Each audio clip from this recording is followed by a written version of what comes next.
श्री चक्र देवता गण का वर्णन।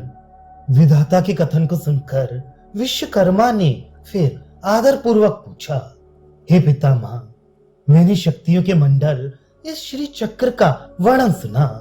अब शक्तियों के नाम और संपत्ति हेतु को आप मुझ जिज्ञासु को बताइए। और अष्टार त्रिकोण में शक्ति से विशिष्ट स्थान क्यों है? षोडशी व महानित्या किसके साथ अभिन्न रूप से मिली? इस प्रकार विश्वकर्मा द्वारा पूछे जाने पर श्री ब्रह्मा परम प्रसन्न होकर बोले, हे विश्वकर्मी, यह अति गुणतम तत्व महागोपनीय है, इसे सुन। महात्रिपुरेशानी ने षोडशी नित्या बनाई। महात्रिपुर सुंदरी द्वारा अन्य शक्तियों की रचना की गई। उनके नाम उन सब की पृथक अपनी क्रियाओं द्वारा ही निरूपित हैं। जो ये शक्ति महादेवी महत्तरा त्रिपुरा नाम वाली है, उसका ही ये संपूर्ण चराचर जगत विलासमान है। ब्रह्मा आदि की मूर्तियों में ये महेश्वरी अपने अंश से संस्थित हो जगत रूपी चक्र के सारे क्रियाकलाप का संचालन करती है। वह अखंड रसा आनंदमयी भी अम्बा चिति मात्र शरीर वाली अपने स्वातंत्र भर महिमा से अवभासित होने वाली अनेक रूप धारण करती है।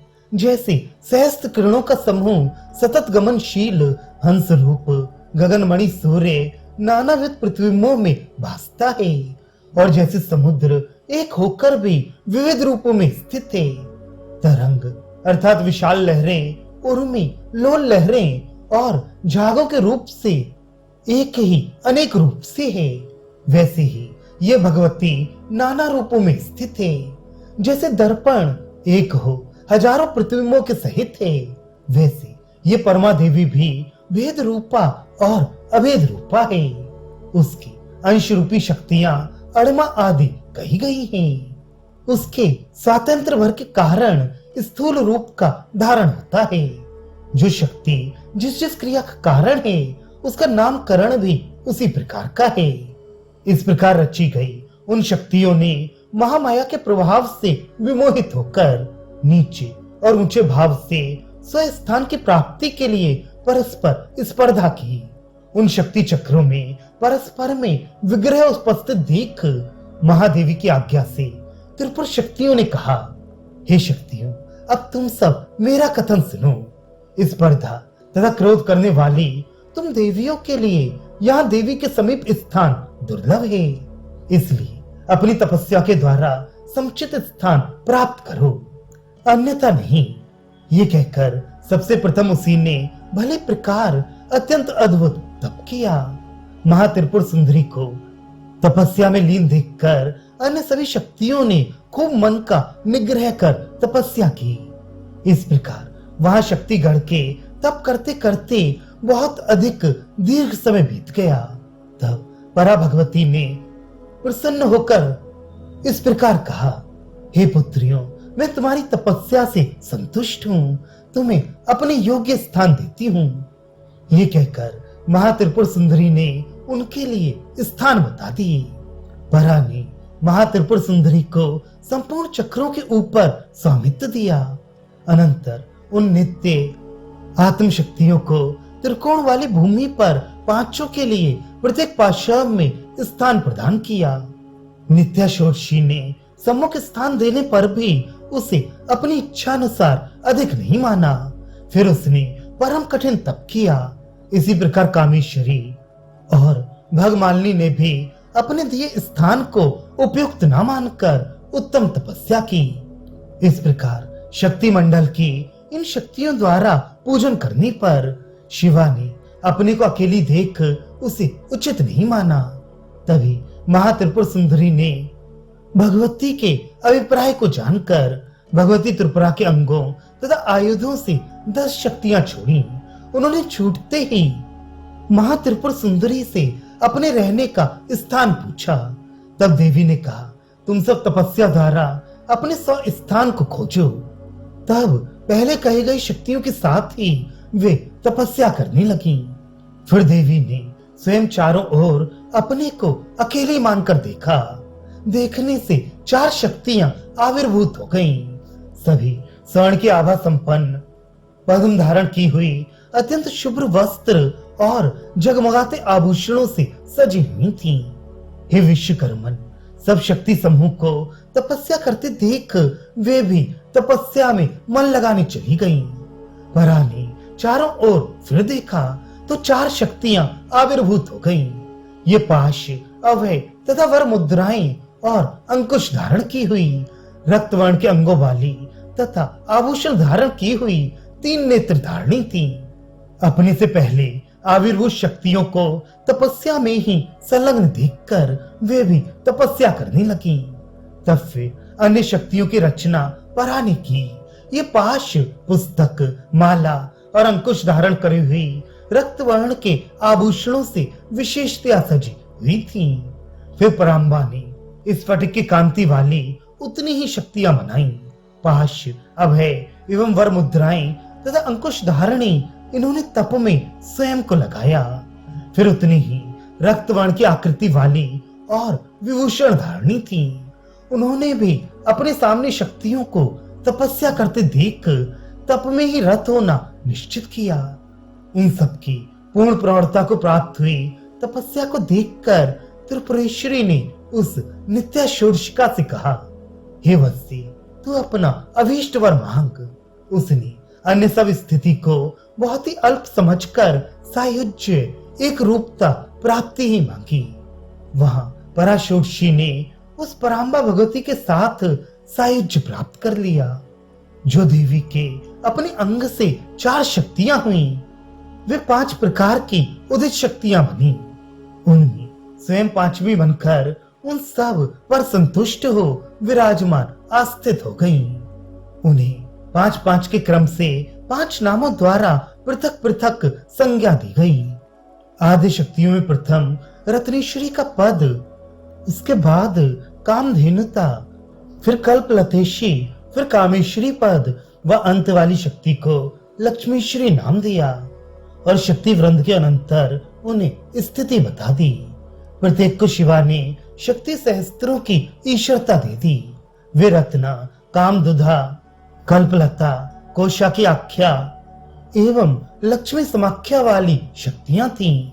हे विश्वकर्मन, उन्हें पृथक पृथक जानो। 20,000 संख्या में पृथक पृथक अपने अपने गणनाथ की सेवा में परायण वे प्रत्येक के साथ 1,000 संख्या में रहीं। मूल देवी की शक्तियां 5,000 संख्या में हैं। आद्या सिद्ध लक्ष्मी, अपरा राजमातांगनी, तृतीया भुवनेशानी और चतुर्थी वाराही मानी गई है। ये रत्नेश्वरी नाम बताई गई हैं। तत्पश्चात कामदुधा शक्तियों को सुनो। आद्या सुधा पीठेश्वरी, तब दूसरी सुधा प्रसु, तृतीया अमृतेशानी और चौथी अन्नपूर्णा है। अब कल्पलता शक्तियों को गुनो। उसमें पंचकामा, फिर पारिजातेश्वरी, तत्पश्चात कुमारी, तब पंचवाणीश्वरी और आगे पराज्योति, फिर परा निष्कल शांभवी, तब परा अजपा, फिर मार्तका। ये कोशेश्वरी शक्तियां कहलाती हैं। तत्पश्चात लक्ष्मीश्वरी शक्तियों की गणना सुनो। लक्ष्मी, महालक्ष्मी, त्रिशक्तियों की आदिभूता, फिर साम्राज्य लक्ष्मी और रमा, ये 5 देवियां हैं। एवं प्रकारेण 5 देवियों की तपस्या से अत्यंत संतुष्ट होकर भगवती नित्या ने बिंदु चक्र के ऊपर वाला समीप का स्थान क्रम क्रम से उन्हें प्रदान किया। भगवती ने आग्नेय आदि कोणों में उन दोनों मातंगनी और वाराही देवियों की तपस्या अत्यधिक प्रकर्षता से उन्हें अतुल संपत्ति दी। संपूर्ण लोक कार्य के मंत्रणा के हेतु भूता मंत्रणी का पद और वाराही के लिए दुष्ट जन के दंड देने के हेतु रूप दंडनी पद प्रदान किया। तत्पश्चात कालांतर में स्वर्ण और पन्ना के सुंदर तट प्रांतों के बीच वाले प्रांत में उनकी सेवा से प्रसन्न होकर देवी भगवती ने स्थान दिया। आद्या ने इस प्रकार उनके तप की विशेषता होने से अति परितुष्ट हो फिर सुयोग्य स्थान प्रदान किया, जो कामेश्वरी, वज्रेश्वरी तथा भगमालिनी हैं। उन्हें समय देवा का पद और देवी ने अपने आगे और पीठ के पीछे वाम और दक्षिण पार्श्व में उनका स्थान निश्चित किया। जो देवी रहस्तर नाम वाली उद्भव की गई, उसने वज्रसाल वज्र की 4 दीवारी के अंदर की भूमि में अधिपत्य और मंदिर के तीर पर अपने निवास लोक को प्राप्त किया। वज्र रत्नेश्वरी का पद देने से ही वह वज्रेश्वरी कही गई। फिर त्रिकोण के कोनों में कामेश्वरी प्रमुख शक्तियों ने अपनी अपनी तपस्या की अधिकता से स्थान प्राप्त किया और फिर कामेश्वरी ने 8 कोने वाले स्थान में तपस्या के बल से द्वितीय स्थान पाया तथा अन्य शक्तियों को भी महात्रिपुर सुंदरी द्वारा स्थान दिया गया। उस देवी ने क्रमशः उन्होंने स्थानों पर उन्हें विराजमान किया। इस प्रकार देवी वृंद को 9 चक्रों में विभाग और विशेष स्थान देकर वे स्वयं उनकी अधिष्ठात्री बनकर स्थित हो गई। त्रिपुरा और त्रिपुरेशी तथा त्रिपुर सुंदरी, तदनंतर त्रिपुरवासिनी, त्रिपुराश्रा, फिर त्रिपुर मालिनी, त्रिपुरा सिद्धा, त्रिपुरांबिका और नवमी वह स्वयं महात्रिपुर सुंदरी उन्होंने आवरण देवियों के आदि अग्र में उनकी समान आकृति वाली स्थित हो गई।